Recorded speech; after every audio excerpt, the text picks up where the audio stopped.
Aloha. Welcome to the Flip Flop Lifestyle Podcast. My name is Jay Brittenback. Appreciate you stopping by, checking us out. Got a couple items we want to go over today. First off, want to give a big shout out and appreciation to OLUKAI Flip Flops.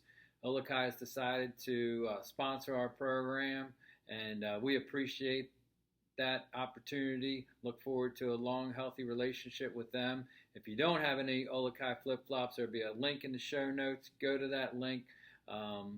Get yourself a pair. Best flip-flops on the planet. It's what I have on my feet right now. It's what I wear virtually all the time. The only flip-flops that I wear, but it's what I prefer to have on my feet. So I think you'll enjoy them as well. And we do appreciate them for stepping up and sponsoring the program. We look forward to having a long, healthy relationship with OLUKAI. And I know that you'll enjoy them once you get yourself a pair as well. Got a couple things to go over today. First off, I want to ask you to do me a favor. If you can subscribe to the program. That helps get more people exposed. More subscribers you have, YouTube's algorithm gives more exposure, puts it in front of other people who might be interested. So go to the subscribe button and subscribe, and also click on that bell icon so you'll get notifications whenever we have new episodes coming up, so you won't miss out on anything that Flip Flop Lifestyle Podcast has to put out there, and hopefully you guys will enjoy. A couple things that we're going to go over today. First off, I want to talk a little bit in the health arena about fasting. Fasting is an item that I've been kind of experimenting with or implementing into my daily routine for over a year now. It's definitely something that I would encourage anybody to look into, to experiment with, and to potentially incorporate into your lifestyle. Personally, for me, I found a regimen that works well for me is I do about an 18-hour fast every day. And so I give myself about a 6-hour eating window, give or take. And that seems to work well with me. I've also implemented on various occasions, I might push that fast to 20 hours, try to, give my body a little bit of more stress on the body, which is helpful in the long run. And then every once in a while, I'll even do a longer fast. I'll go up to about 40 hours typically, which is just basically skipping a day of caloric intake. Now, when I talk about fasting, what I'm talking about is a caloric restriction. So during that fasting window, whether it's 12, 14, 16, 18, 20 hours, 40 hours, 72 hours, some people have even stretched it to even beyond. I'm talking about a caloric intake restriction. So you're not taking in any calories or virtually any calories. So to do that, one of the things you can do is obviously drink water. You can actually add a little bit of salt to that water, and that'll help crave some of the or curb some of your cravings for eating. You can also drink tea. No sugar, no honey, nothing added to it, just straight tea, hot tea, cold tea, something like that will be perfectly fine during your fasting time, as far as research I've done explains, and also black coffee. So coffee with nothing in it, no sugars, no creams, nothing, no honey added to your coffee. So those are the types of things that you can do to kind of get yourself through that fasting window. And a lot of people say, oh, wow, you're going to 12 hours or 14 hours or 16 hours. Well, if you think about it, if you could do, let's just take a 12-hour fast. If you stopped eating, just say, I'm not going to eat and take on any calories after 8 p.m. on, any given night. That all that means is you're not going to take in any more calories till 8 a.m. the next day. That's pretty easy to do and implement. And by doing that, you're going to obviously get some weight reduction because you're going to restrict the calories that you've taken in your body over that time frame. Secondly, what you're going to do is you're going to improve any insulin resistance that your body may have developed over time. And also, there's a process that takes place, so usually around 16-hour fast. Into that 16 to 32-hour fast range is what most of the studies indicate, is your body's going to go through what's called autophagy. And autophagy, just a scientific term, which means that it's your body's automatically consuming some of the bad, ingredients, the bad things in your microbiome in your body. So it's regenerating those items and putting healthier cells back and purging the unhealthy cells. And that's what we're trying to do. Our bodies are incredible machines, if you will, that have the ability to do amazing things. And if we can give it the right nutrients, as well as the right amount of movement, combined with a good eating strategy, we can hopefully live a long and productive life. And that's what it's all about. It's all about improving the time that we're here, having more opportunities to do things because we feel better, we have more vitality, and having a better quality of life for the time that we're given. So like I said, my suggestion to you, I'm not a doctor, I'm not a scientist, anything like that, is just to experiment with it. Maybe talk to your doctor before you implement it, but a 12-hour fast, just about anybody could do. 10, 12-hour fast, be easy. And if you just did that, you're going to notice a difference in your life, weight-wise, because of the caloric restriction that's going to naturally occur. So if you're not doing the late night snacking, you're not eating anything too early, you're just restricting that time horizon for when you're eating,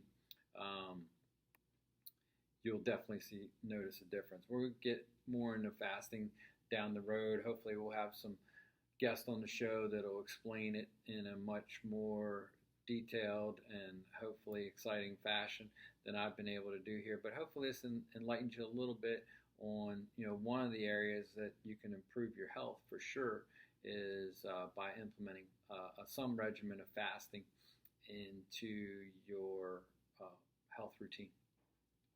Next area I would like to go over is investments.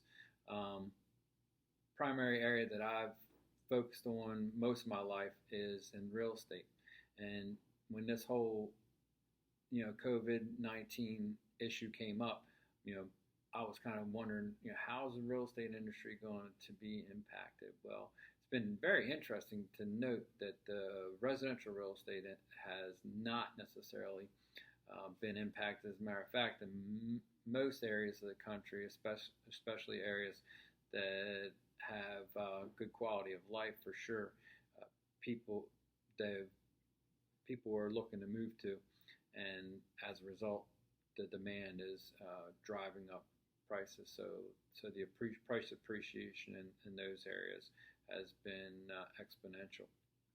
But in real estate, there's a couple different things that people look to do. Obviously, people buy real estate for their own personal residence, and a lot of times wealth is created through that. People buy a house and they live in a house for 20, 30 years, and over that time frame, they not only pay down the initial debt that they've had to accumulate to acquire the asset, they experienced appreciation over that time.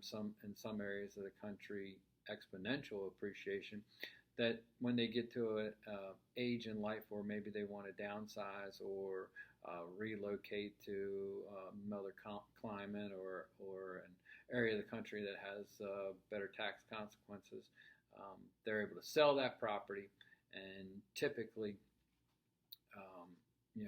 take a pretty sizable chunk and be able to maybe buy a piece of buy their next home or piece of real estate with cash and have some money left over to do some other things and maybe even buy an investment property with that. Then a lot of people look at real estate as a strict investment on just putting, purchasing real estate, looking to generate cash flow out of that real estate through a rental stream. One of the things that's been really impacted a lot during this COVID time is commercial real estate. Commercial real estate's being devastated, especially areas that like office properties and retail.